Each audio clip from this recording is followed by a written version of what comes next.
فرزند زہرا یہ حالات برے ہیں۔ کاشانۂ بصیرت ویب سائٹ، واٹس ایپ اور یوٹیوب چینل پر مشتمل ایک ایسا مکمل پلیٹ فارم جس پر محروم بصارت کے لیے بالخصوص اور تمام افراد کے لیے بالعموم سینکڑوں کی تعداد میں مستند اسلامی کتب دستیاب ہیں۔ لہذا گزارش ہے کہ آپ اپنی ذمہ داری نبھاتے ہوئے کاشانۂ بصیرت کی ویب سائٹ کو وزٹ، واٹس ایپ چینل کو فالو اور یوٹیوب چینل کو سبسکرائب کرنے کے ساتھ ساتھ بیل آئیکن کو پریس کیجئے تاکہ آپ علم کے حصول کے ساتھ ساتھ مذہب اہل بیت کی اشاعت میں بھی اہم کردار ادا کرتے رہیں۔ کاشانۂ بصیرت۔ حالات برے ہیں۔ السلام علیکم ورحمۃ اللہ وبرکاتہ۔ سامعین، آپ سماعت فرما رہے ہیں ندائے عدالت انسانی۔ مصنف ہیں جارج ارداغ، مترجم ہیں علامہ سید محمد باقر النقوی صاحب۔ آج ہم آپ کے سامنے اس کی 21ویں ریکارڈنگ پیش کر رہے ہیں۔ صفحہ نمبر 243 ہے۔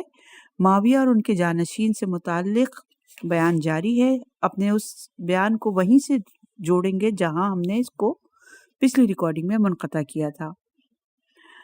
امین ریحانی بنی امیہ کا تذکرہ کرتے ہوئے لکھتا ہے، لیکن رعایا کے ساتھ عدل جو حکومت کی بنیاد ہے تو مسند نشینی حکومت کے یہاں اس کا مطلب الٹا تھا۔ اموی سلاطین کو تم جان ہی چکے ہو، ان میں ناکارہ بھی تھے اور ہر طرح کی عیش و عشرت میں مگن تھے۔ کتاب کا نام ہے النقیات، صفحہ نمبر 70۔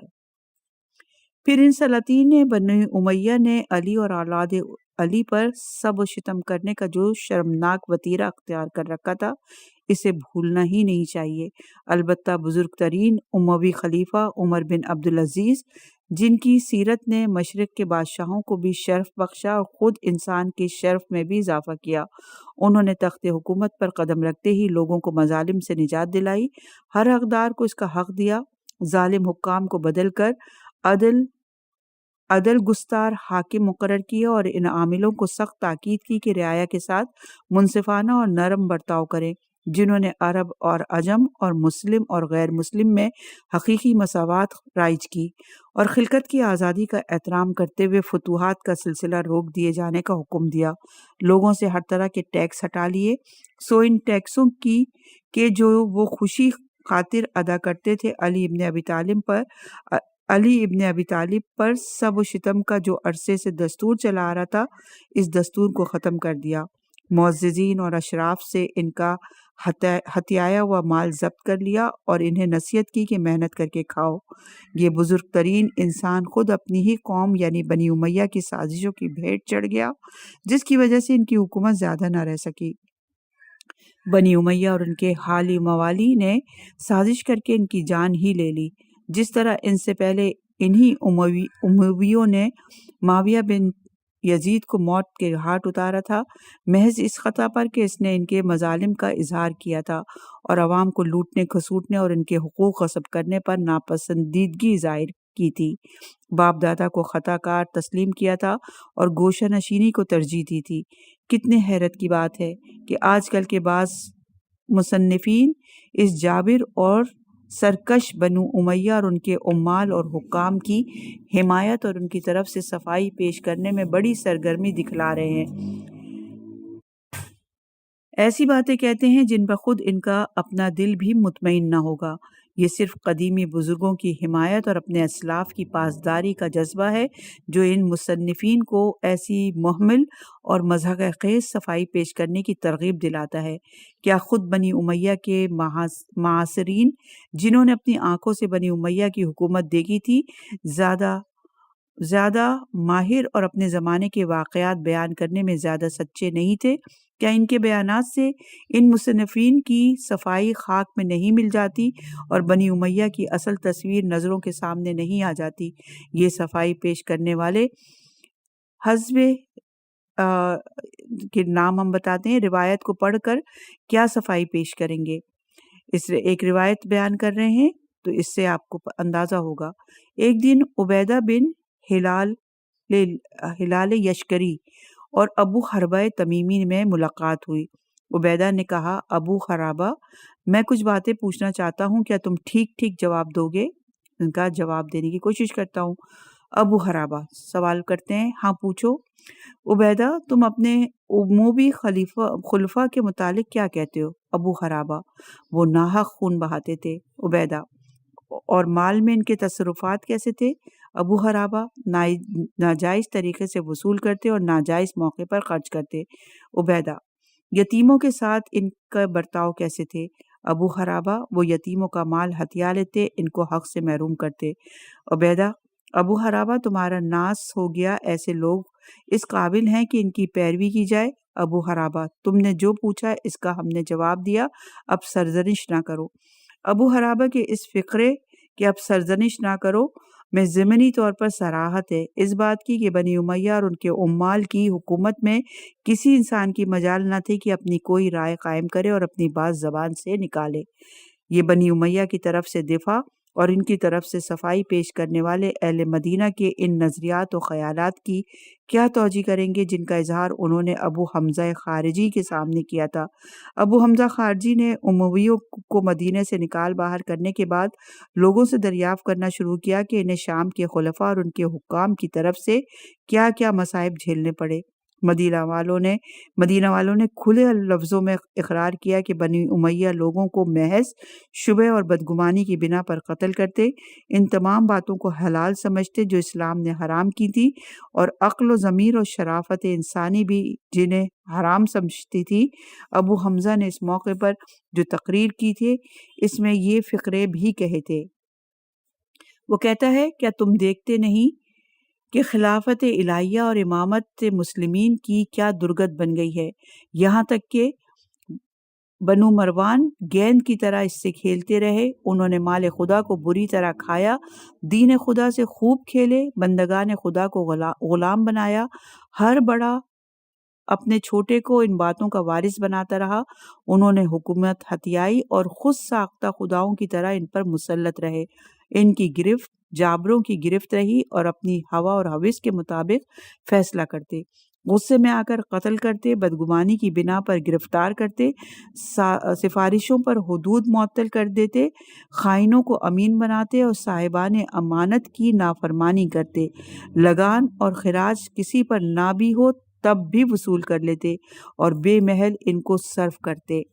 بنی امیہ کی طرف سے یہ صفائی دینے والے بحرتی شاعر کے اس شعر کی کیا توجیہ کریں گے جس میں اس نے بنی امیہ کے زمانے کے لوگوں کے خیالات کی ترجمانی اور اس کی عہد کی تصویر کشی کی ہے۔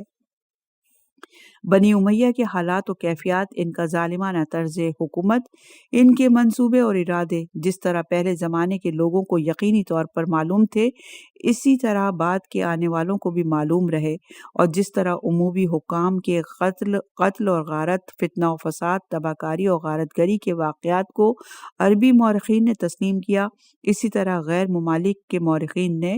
یہ ایسی کھلی ہوئی حقیقت ہے جس کا اعتراف مصر اور دیگر ممالک کے ان مصنفین کو بھی ہے جو بنی امیہ کی حمایت اور ان کی طرف سے صفائی پیش کرنے میں سرگرمی دکھلاتے ہیں۔ خود کہتے ہیں، مشرق مغرب کے زیادہ تر مورخین بنی امیہ پر سخت اور شدید حملے کرتے ہیں، سو ابو لیوس دلہار زن کہ اس کا رویہ کسی حد تک، اس جملے کو دوبارہ پڑھتے ہیں، سوا بولیوس دلہار زن کے کہ اس کا رویہ کسی حد تک معتدل رہا۔ ملاحظہ فرمائیے، یہ واحد مستشرق پولس دلنہار زن جو بنی امیہ کے متعلق دیگر مستشرقین کا ہمنوا نہیں، اس کا رویہ بھی پوری طرح معتدل نہیں بلکہ کسی حد تک معتدل ہے۔ مصری مصنف کے اس فقرے میں صریح اعتراف ہے کہ اس بات کا کہ اس واحد مستشرق کو ایسے شواہد میسر نہ ہو سکے جس کی بنا پر وہ بنی امیہ کی کھل کر پاسداری کر سکتا، اور ان کا رویہ ان کے متعلق پوری طرح معتدل ہوتا، نہ کہ کسی حد تک۔ البتہ ہم اس مصری مصنف کو ایک دوسرے مستشرق کا پتہ دیتے ہیں جس نے واقعی بنی امیہ کی پوری حمایت اور پاسداری کی ہے، اور وہ فرانسیسی مورخ لائنس ہے۔ جس نے خصوصی اغراض کے تحت زور قلم صرف کیا ہے۔ ہم عنقریب اس مورخ کی عبارتوں پر تبصرہ کریں گے۔ ان دو کو چھوڑ کر مستشرقین کی غالب اکثریت نے عمومی حقیقت کی ایسی تصویر کھینچی ہے جو فرزندان ابو سفیان اور اولاد مروان کے حمایتوں کو ہرگز پسند نہ آئے۔ ان مستشرقین میں نمایاں شخصیت کازنوفاکی ہے، جس کا فقرہ ہے بنی امیہ کی سرشت دو چیزوں سے مرکب تھی، ایک مالداری کی طمع ہوسناکی کی حد تک، دوسرے فتحیابی کی محبت لوٹ مار کے ارادے سے، اور سرداری کی لالچ صرف لذائذ دنیاوی سے بہرہ اندوز ہونے کے لیے۔ بہرحال خواہ وہ مورخین عرب ہوں یا مستشرقین، ان میں سے کسی نے بھی عمومی سرشت اور فطرت کی ویسی صحیح تصویر کشی نہیں کی ہوگی جیسا کہ خود عموی خلیفہ ولید بن یزید نے اپنے بعض اشعار میں کی۔ وہ کہتا ہے، سعدی کے گھر والوں کا تذکرہ جانے دو، ہم تعداد میں بھی ان سے زیادہ ہیں اور مال اور دولت میں بھی ہم زور زبردستی سے لوگوں کے مالک ہیں، انہیں ہر طرح ذلیل و خوار کرتے ہیں اور طرح طرح کی اذیتیں پہنچاتے ہیں، انہیں ذلیل و خوار کر کے تباہی اور بربادی کے چشموں پر لاتے ہیں، وہاں پہنچ کر انہیں ذلت اور بربادی ہی نصیب ہوتی ہے۔ اگر بنی امیہ کے حمایتی اور ان کی طرف سے صفائی پیش کرنے والے ان تمام باتوں کو ٹھکرا دیں گے جو مورخین نے عموی نفسیہ اور عموی ذہنیت یعنی نفسیاتی اور عموی ذہنیت کے متعلق بیان کی ہے، ان تمام عربی اور فرنگی، جدید اور قدیم، خاص و عام کے بیانات رد کر دیں گے، تو کیا وہ ولید بن یزید کے اس قول کو بھی رد کر سکتے ہیں جو ہم نے ابھی آپ کے سامنے پڑھا۔ اپنے کلام کو یہیں روکیں گے اور یہاں پر یہ عنوان اپنے اختتام کو پہنچا، معاویہ اور اس کے جانشین۔ انشاءاللہ کہ آگے بڑھیں گے اگلے صفحے پہ، کہ عنوان ہے، صفحہ نمبر ہے 247، عنوان ہے حسین و یزید۔ وہ تمام حوادث اور واقعات جن سے حسین گزرے شاہد ہیں کہ وہ اخلاقی حیثیت سے عرش بری تھے، اور وہ تمام حوادث و واقعات جن سے یزید گزرا وہ ثبوت ہیں کہ وہ زمین کا آخری طبقہ تھا۔ ثبوت کے لیے واقعہ کربلا کافی ہے۔ یہ واقعہ بولتی ہوئی زبان بھی رکھتا ہے اور اشارہ کرتا ہوا ہاتھ بھی، لیکن یزید وہ انتہائی بدمست پکا شرابی تھا، ریشم پہنتا تھا اور تنبورہ بجاتا تھا۔ من جملہ ان افراد کے جو ان دونوں یعنی ہاشمی اور اموی گھرانوں کا انتہائی مکمل نمونہ بن کر دنیا کے سامنے آئے، حسین بن علی اور یزید بن معاویہ تھے۔ حسین علیہ السلام اپنے وقت کے مکمل ہاشم تھے اور یزید اپنے وقت کا مکمل عبد شمس، اور مگر فرد کے خصوصی اوصاف صحیح ترجمان ہو سکتے ہیں اس ماحول کا جس میں اس فرد نے پرورش پائی، تو اس میں کوئی شک نہیں کہ حسین اور یزید دونوں اپنے اپنے خاندانوں کا جیتا جاگتا نمونہ بن کر مقابل ہوئے۔ حسین ہاشمی خانوادے کے نمائندے تھے تو یزید اموی گھرانے کا نمائندہ تھا، بس فرق تھا تو یہ کہ حسین ہاشمی فضائل و کمالات کا بہترین مرقع تھے اور یزید بنی امیہ کی خوبیوں سے بھی عاری تھا۔ حسین علیہ السلام فاطمہ بنت پیغمبر کے لخت جگر اور علی ابن ابی طالب کے فرزند تھے۔ ان کی پیدائش پر پیغمبر نے انہیں اپنی آغوش میں لیا اور ان کے کانوں میں اذان کہی تاکہ ان کی روح میں اپنی روح کو دے دیں اور انہیں اپنے وجود اور اپنی حیات کا ایک حصہ بنا لیں، اور ان کے ذہن میں یہ بات بٹھا دیں کہ وہ ایک مخصوص غرض اور غایت کے لیے پیدا ہوئے ہیں اور ان کی زندگی کے لیے متعین دستور حیات ہے۔ پیدائش کے 7ویں دن پیغمبر نے انتہائی فرحت اور انصبات کا اظہار کرتے ہوئے فرمایا، میں نے اپنے اس فرزند کا نام حسین رکھا ہے۔ بچہ دن بدن بڑا ہوتا گیا، اس حالت سے کہ اس کے اندر نانا کی روح، باپ کے دل کی دھڑکنیں اور رسالت کی گہری چھاپ تھی۔ باپ دادا اور بزرگان سلف کے کمالات اور خصوصیات سب اس بچے کی سرشت میں اکٹھا ہو گئے تھے، اور جوں جوں بچے کی نشو و نما بڑھتی جاتی یہ کمالات اور خصوصیات بھی اس میں ترقی کرتی جاتے۔ اوصاف اور کمالات کا باپ داداؤں سے بیٹوں پوتوں پر منتقل ہوتے رہنا فطرت کا ایسا قانون ہے جس میں شک کی گنجائش ہی نہیں۔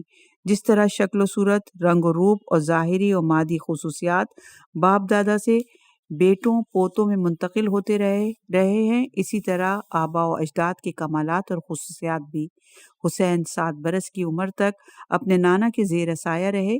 پیغمبر کی رحلت کے بعد صحابہ کرام حسین سے محبت اور الفت کر کے پیغمبر کی پیروی کرتے رہے۔ محبت کرنے کی ایک خاص وجہ یہ بھی تھی کہ شکل و شمائل میں حسین علیہ السلام کو عظیم ترین مشابہت تھی پیغمبر صلی اللہ علیہ وآلہ وسلم سے، جیسا کہ ان لوگوں کا بیان ہے جنہوں نے پیغمبر خدا کی بھی زیارت کی اور آپ کے نواسوں کو بھی دیکھا۔ باپ دادا کے ناموں اور کارناموں کو بچے کے نشوونما اور اس کے مستقبل کو تابناک بنانے میں بڑا دخل ہوتا ہے۔ بچہ کم سنی سے ہی اپنے بزرگوں کے نام اور بزرگیوں کے تذکرے سنتا ہے، اس کے ذہن و دماغ میں ان بزرگوں کی تصویر سی کھنچ جاتی ہے، جس کا اثر یہ ہوتا ہے کہ فطری طور پر اس بچے میں بھی وہی اوصاف پیدا ہو جاتے ہیں جو بزرگوں کے تھے۔ بچہ یوں بھی باپ دادا کے اوصاف اور کمالات کا وارث ہوتا ہے۔ پھر ہر وقت کے ساتھ اور ایک مکان میں رہنے کے بھی بہت کچھ اثرات ہوتے ہیں۔ اطالوی محقق بستانوری نشوونما اور تربیت کی مثال دیتے ہوئے لکھتے ہیں، میرے خیال میں تربیت کی مثال ایک پھلدار درخت کی ہے جو پانی کے نیبروں کے پہلو میں ہو۔ اس درخت کی اصل صرف ایک چھوٹا سا تخم تھی۔ خداوند عالم نے اس تخم میں اس درخت کی صورت، اس کے خواص اور پھل ودیعت کر کے رکھے تھے۔ جب یہ بیج بویا گیا اور درخت لگانے والے نے اس کی مناسب طریقے سے نگہداشت کی تو وہ تخم پوری کی شکل میں ظاہر ہوا، پھر پروان چڑھا اور تناور درخت بن گیا اور اس میں پھل آنے لگے، حالانکہ اصل میں وہ وہی چھوٹا سا تخم تھا۔ یہی کیفیت بچے کی ہوتی ہے جس میں خداوند عالم نے ایسی قوتیں ودیعت کر رکھی ہوتی ہیں جو دیکھ بھال و تعلیم و تربیت سے نشوونما پاتی ہیں۔ رفتہ رفتہ کر کے اس کے اعضاء مضبوط ہوتے ہیں، اس کی صلاحیتوں میں اضافہ ہوتا ہے، یہاں تک کہ وہ ایک دن ان قوتوں کے مجموعے سے ایک اکائی بن جاتا ہے۔ لہٰذا امر ربی پر واجب ہے کہ بچے کی بدنی، ادبی، عقلی قوتوں کی مساعدت کرے اور اس کے پیدائشی نمو میں معاون ہو، مصنوعی طریقے ہرگز استعمال نہ کرے۔ پھر حسین علیہ السلام نے اپنے عظیم باپ کو دیکھا، ان کی پامردی و ثبات قدم، ان کا عدل و انصاف، ان کی شفقت اور عطوفت، مظلوم کی نصرت و یاری، مظالم پر غیظ و غضب، دشمنوں کے ساتھ حسن و سلوک اور کمال مہربانی دیکھی۔ جنگ جمل و صفین اور نہروان میں باپ کے پہلو بہ پہلو رہ کر ان کی محیر العقول شجاعت کے نمونے دیکھے، بھلائی کے لیے جنگ کرنے کے طریقے سیکھے، غریب عوام کو ظلم و ستم سے محفوظ رکھنے کی خاطر اپنے کو قربان کرنے کا انداز سیکھا۔ حسین کی مادر گرامی انتہائی نرم دل اور حد سے زیادہ شفیق و مہربان طبیعت تھی۔ اسی نرم دلی اور شفقت اور مہربانی کی وجہ سے بزرگوار کی تکلیفوں پر ان کا دل سدا کڑتا رہتا تھا۔ پیغمبر صلی اللہ علیہ وآلہ وسلم اور اصحاب پیغمبر کے ساتھ قریش والوں کی بدسلوکیاں اور ان کے جان لینے کی تدبیریں ہمیشہ غمگین بنائی رہتی۔ ان کے حزن اور اندوہ اور رنج و ملال کی اس دن تو انتہا نہ رہی جس دن غزوہ احد پیش آیا اور قریش والوں نے بہت سے مسلمانوں کو ہلاک کیا اور ان کے مردوں کا مسلح کیا۔ ان کے لیے کتنا اندھوناک وہ منظر تھا جب انہوں نے اپنے پدر بزرگوار کو اپنے چچا حمزہ پر گریہ فرماتے دیکھا۔ سیدہ مرتے دم تک اس منظر کو فراموش نہ کر سکی۔ سیدہ کے اسی حزن اور اندوہ اور گہرے رنج و الم کے عالم میں حسین شکم مادر میں تھے۔ پیدا ہونے پر وہ مادر گرامی کے یہی تاثرات اور یہی اندوہناکی اور دل گرفتگی ساتھ لے کر آئے۔ اس وراثت کے آثار حسین کی طفولیت میں بھی نمایاں رہے اور جوانی میں بھی وہ گوشہ نشینی کو پسند کرتے رہے، ہمیشہ متفکر رہتے، ہنسی دل لگی کی طرف رغبت نہ تھی، بہت زیادہ حساس طبیعت تھے۔ پھر وہ ابھی 7 برس کی عمر تک نہ پہنچنے پائے تھے کہ انہوں نے مسلمانوں کے ہجوم کو نانا پر روتے دیکھا، وہ نانا جو حسین کے لیے عظیم ترین محبت و شفقت کا سرچشمہ تھے۔ مسلمانوں کے گروہ ایک ایک کر کے ان کے گھر پر آتے اس حال سے کہ آنکھوں سے آنسو جاری، چہروں پر بلا کا حزن اور اندوہ مسلط اور فرط علم سے زبانیں گنگ ہوتی، وہ اپنی مادر گرامی کے پاس اسی وقت اپنے مادر گرامی کے پاس سے کسی وقت ہٹتے ہی نہیں تھے۔ گھر میں ہر وقت باپ کو یاد کر کے رویا کرتی تھی وہ۔ کوئی تاریخ نہیں بتاتی کہ ان کی مادر گرامی اپنے پدر بزرگوار کی رحلت کے بعد ایک مرتبہ بھی ہنسی ہوں۔ ان کی یہی کیفیت مرتے دم تک رہی، یہاں تک کہ اپنے باپ سے جا ملی۔ بیان کیا جاتا ہے کہ ایک مرتبہ انس بن مالک بی فاطمہ کی خدمت میں حاضر ہوئے اور منت سماجت کی کہ اپنے اوپر رحم کیجئے، اتنا حزن اور اندھو اور اس قدر گریہ و زاری نہ کیجئے۔ فاطمہ سلام اللہ علیہ نے جواب میں صرف اتنا کہا، انس، پیغمبر کے جسد اطہر کو آغوش لحد کے سپرد کرنا تمہارے دل کو کیسے گوارا ہوا؟ اس کے بعد وہ پھوٹ پھوٹ کر رونے لگی۔ انس بھی دہاڑے مار کر رونے لگے۔ اس حال سے پلٹے کہ فاطمہ کے حزن اور اندھو نے ان کا دل پارا پارا کر دیا تھا۔ وہ اپنی چھوٹی دکھیاری بہن زینب کو بھی حزن اور اندھو کے گہوارے پر پڑا دیکھتے ان کا دل گھٹ کر رہ جاتا اور چپ سی لگ جاتی۔ حسین اپنی ماں اور اپنی بہن کو دیکھتے اور عالم تصور میں حسن اور ملال کی ان صورتوں کو دیکھتے جو ان کے لیے، ان کی بہن کے لیے اور ان کی اولاد کے لیے مقدر چھپائے تھے۔ ان کا دل کہتا تھا کہ ہمیں اور ہماری بہن زینب کو تھوڑے ہی دنوں میں مادر گرامی پر آنسو بہانا ہے، اور ان کے بعد والد بزرگوار، پھر بھائی حسن کا سوگ منانا، اور ہماری اولاد کو ہولناک سلسلہ مصائب کا سامنا کرنا پڑے گا۔ حسین نے چند ہی دنوں کے بعد اپنی مادر گرامی کو ماجائی زینب سے یہ وصیتیں کرتے سنا، تم حسن اور حسین کا ساتھ نہ چھوڑنا، ان کی ہر بات کی نگہداشت کرنا اور میرے بعد ان کے ساتھ ماں کے فرائض ادا کرنا۔ ان کی مادر گرامی نے اپنے پدر بزرگوار کی رحلت کے ٹھیک 3 مہینے بعد انتقال کیا۔ حسین کھڑے ہوئے اور ماں سے ودا ہو رہے تھے۔ نظریں کبھی ماجائی زینب پر پڑتی جنہیں فرط علم سے چپ سی لگ گئی تھی، کبھی اپنے باپ پر، کبھی بھائی پر جو سیدہ کو ودا کرتے ہوئے خون کے آنسو رو رہے تھے۔ اس طرح حسین نے لا امتناہی رنج و علم سے بھری فضا میں بچپن کی منازلیں طے کی۔ جب سن شباب پر پہنچے تو اپنی قوم والوں کو پدر بزرگوار کے راستے میں قدم قدم پر حائل اور برسر پیکار ہوتے ہوئے پایا۔ بی بی عائشہ اور ان کے انصار کے طرز عمل نے ان کے حزن اور ملال میں اضافہ کر دیا۔ پھر آپ نے اپنے پدر بزرگوار کے ساتھ معاویہ، عمرو عاص اور ان کے ساتھیوں کی غداریاں دیکھیں۔ ان غداریوں نے دنیا آپ کی آنکھوں میں اور تاریک کر دی اور زندگی فضول سی معلوم ہونے لگی۔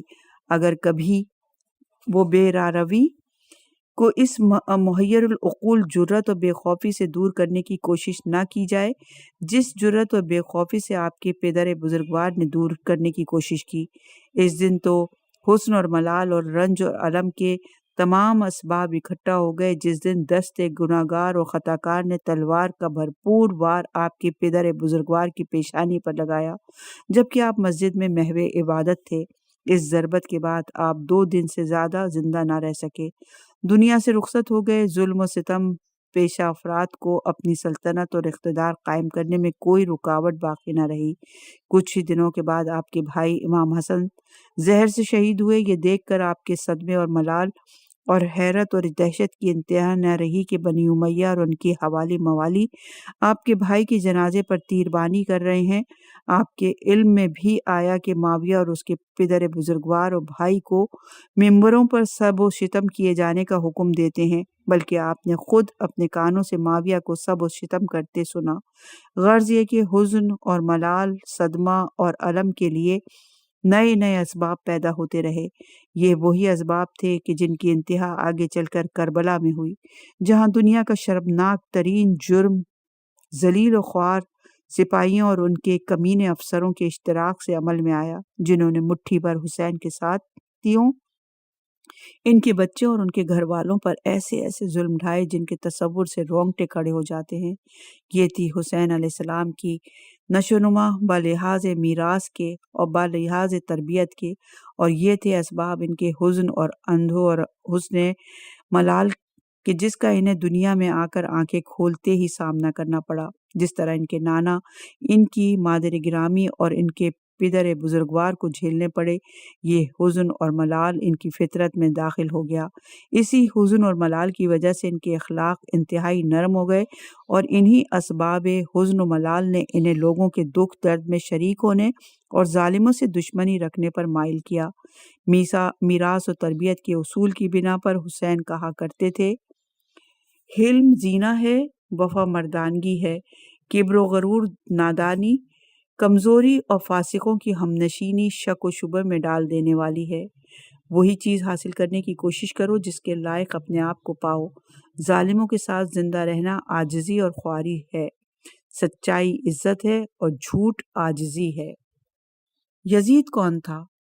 یہ شخص اموی گھرانے کی تمام برائیوں کا وارث تھا۔ بنو امیہ کی جو افتاد مزاج تھی، جو ان کا عقیدہ و مسلک تھا، معاملات کو وہ جس نظر سے دیکھتے تھے، ٹھیک وہی افتاد مزاج، وہی عقیدہ اور مسلک اور معاملات کو دیکھنے کا وہی انداز اس کا بھی تھا۔ خاندانی کردار کے علاوہ دوسرے بد کردار اور بے حیا لوگوں کی شرارت اور فساد اور شیطانی حرکتیں مستعد تھیں اس میں۔ وہ اپنے باپ کے ان ظاہری صفات کا حامل بھی نہ ہوا جنہیں خوبیاں کہہ کر پیش کیا جاتا ہے، حالانکہ وہ حقیقتاً حکومت اور اقتدار کو مضبوط بنانے کے وسیلے تھے۔ بلکہ آپ یہ کہہ سکتے ہیں کہ یزید میں اپنے خاندان والوں کی تمام عادات تو ایک ایک کر کے اکٹھا ہو گئی تھیں، مگر ان کی خوبیاں سرے سے نادارد تھیں۔ بنی امیہ میں دوسرا کوئی ایسا نہیں گزرا جو یزید کی طرح کشتہ لذائل ہو۔ انہیں لذت کوشیوں اور رنگ رنگیلیوں میں اس نے اپنی جان بھی گنوائی۔ چنانچہ بیان کرنے والے بیان کرتے ہیں کہ ایک مرتبہ گھوڑے پر بیٹھا بندر سے آگے نکل جانے کی کوشش کر رہا تھا، گھوڑے سے گر پڑا اور اسی میں اس کی موت ہوئی۔ اس کے زمانے کے لوگوں نے بڑے مختصر اور انتہائی جامع لفظوں میں اس کی تصویر کشی کی ہے۔ وہ پکا بدمست بلا کا شرابی تھا، ریشم پہنتا تھا اور تنبورہ بجایا کرتا تھا۔ وہ جس قدر حسین علیہ السلام پیغمبر کے مکارم الاخلاق و فضائل و کمالات کو چار چاند لگانے والے ثابت ہوئے، اتنا ہی یزید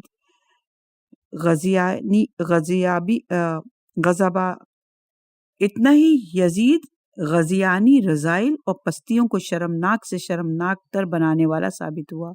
جس قدر حسین میں ہمدردی اور غمگساری اور دوسروں کے دکھ درد میں شریک ہونے کے جذبات تھے، جیسا کہ عموماً پاکیزہ فطرت لوگوں کے دلوں میں ہوتے ہیں، اتنی ہی یزید میں بے حیائی، بے شرمی کوٹ کوٹ کر بھری ہوئی تھی۔ یزید نے اس گھر میں پرورش پائی جو اسلام کو ایک سیاسی تحریک سمجھتا تھا۔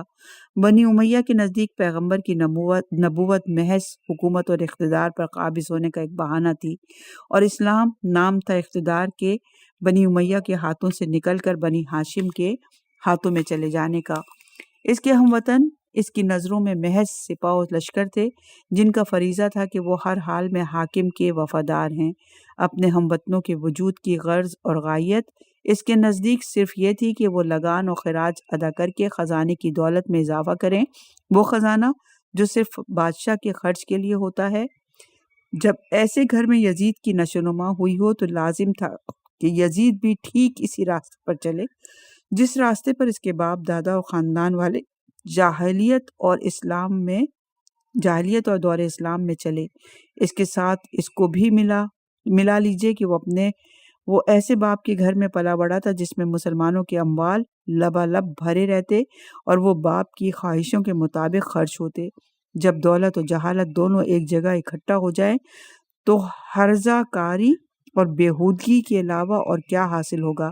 یہی وجہ تھی کہ ہر جاہل سرمایہ دار کی طرح یزید بھی شراب کا رسیہ، سیر و تفریح کا دل دادا اور کتوں سے کھیلنے کا عادی تھا۔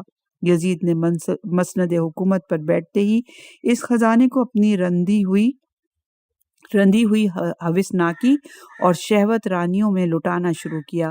ایک طرف وہ اپنے غلام، کنیزوں، ہم پیالہ اور ہم نوالہ اور گانے بجانے والوں پر عوام کی دولت دونوں ہاتھوں سے لٹاتا، کتوں کو بے شمار تعداد میں اپنے پاس رکھتا، سونے کے کنگر اور چاندی کے زیور پہناتا اور مہنگے ریشمی کپڑوں میں ملبوس رکھتا۔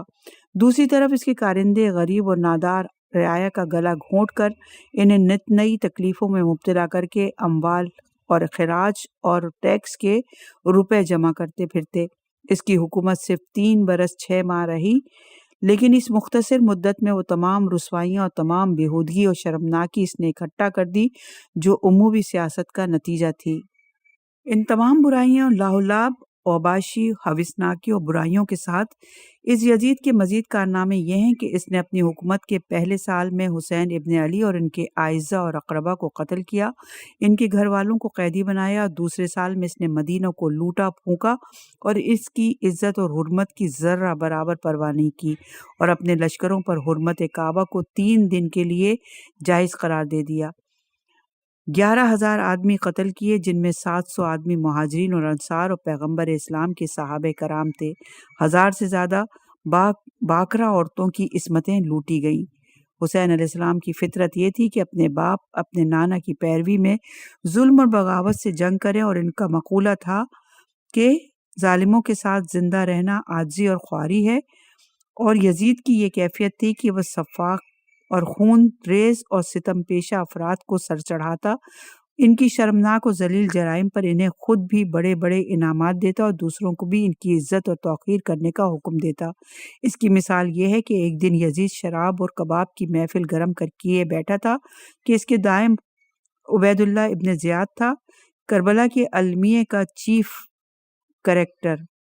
یہ واقعہ شہادت حسین کے تھوڑے ہی دنوں کے بعد کا ہے کہ یزید نے شراب پلانے والے کو خطاب کر کے کہا، ایسی شراب پلا جو میرے دل کو ٹھنڈا کر دے، پھر ایسے ہی شراب ابن زیاد کو پلا جو میرا رازدار اور امین اور مال غنیمت حاصل کرنے اور لڑائیاں فتح کرنے کا ذریعہ ہے۔ ابن زیاد کی عزت و توقیر کرنے میں اس کی حالت کتنی ملتی جلتی ہے عبد الملک بن مروان سے، جس نے اپنے فرزندوں کو عظیم ترین جفا کر حجاج بن یوسف کی عزت و توقیر کرنے کی وصیت کی تھی۔ مختصر یہ کہ اگر معاویہ کے عہد میں خدائی لشکر شہد کا تھا تو زہر ملا ہوا، تو یزید کے عہد میں بھی یہ خدائی لشکر زہر کا ہی تھا، شہد کی ذرہ برابر آمیزش نہ تھی۔ اس یزید کے عہد میں جاہلیت والی عمومی عصیبت پوری طرح چمک اٹھی۔ تاریخ کا کوئی واقعہ بھی ایسے شخص کو پیش کرنے سے قاصر ہے یہ یزید سے بڑھ کر ننگ انسانیت اور آدمیت ہو۔